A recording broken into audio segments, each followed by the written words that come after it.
Alléluia.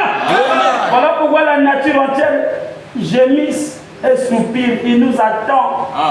Un frère Sylvain, la nature t'attend, frère. Amen. La piété, être comme Dieu. La nature t'attend, il veut voir ça. Amen.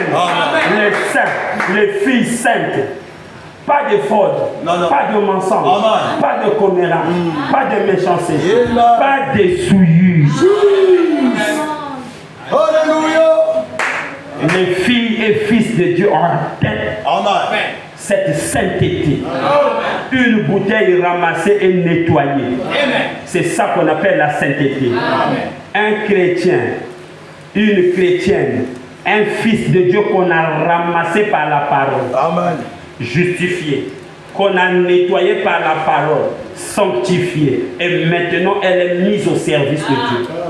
Voilà pourquoi dans l'église on ne peut pas mettre les officiants de frères qui ont la vie de souillure. Pour qu'il soit officiant, il doit avoir une bonne vie digne de l'évangile.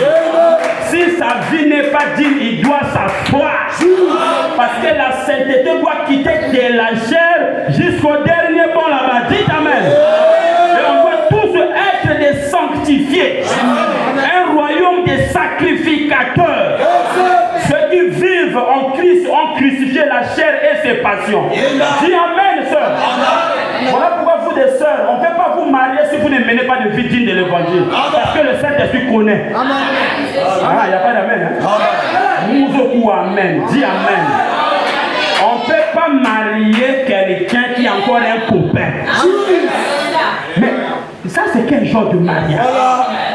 Il faut que le premier mari meure pour que le second mari ait l'occasion de faire le mariage.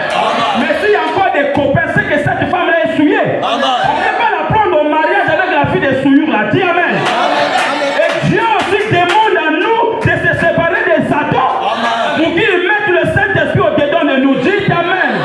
Voilà pourquoi il exige une sanctification. La Bible dit rechercher la paix avec tous et la sanctification. Sans laquelle personne ne verra Dieu. Voilà, s'il n'y a pas la sanctification, il n'y aura pas le Seigneur. Oh, dites Amen. Dites Amen. Et la piété, c'est quelque chose de très important dans la vie des chrétiens. Et la Bible dit qu'il y a des gens qui ont l'apparence de piété. Or, cette apparence-là est diabolique. C'est trompeur. Vous comprenez? Nous devons avoir la vraie piété et non l'apparence. Ce n'est pas des habits qui font de nous des chrétiens. On peut s'habiller pauvrement, mais on a Christ. Parce que la parole se prouve elle-même. Dieu interprète la parole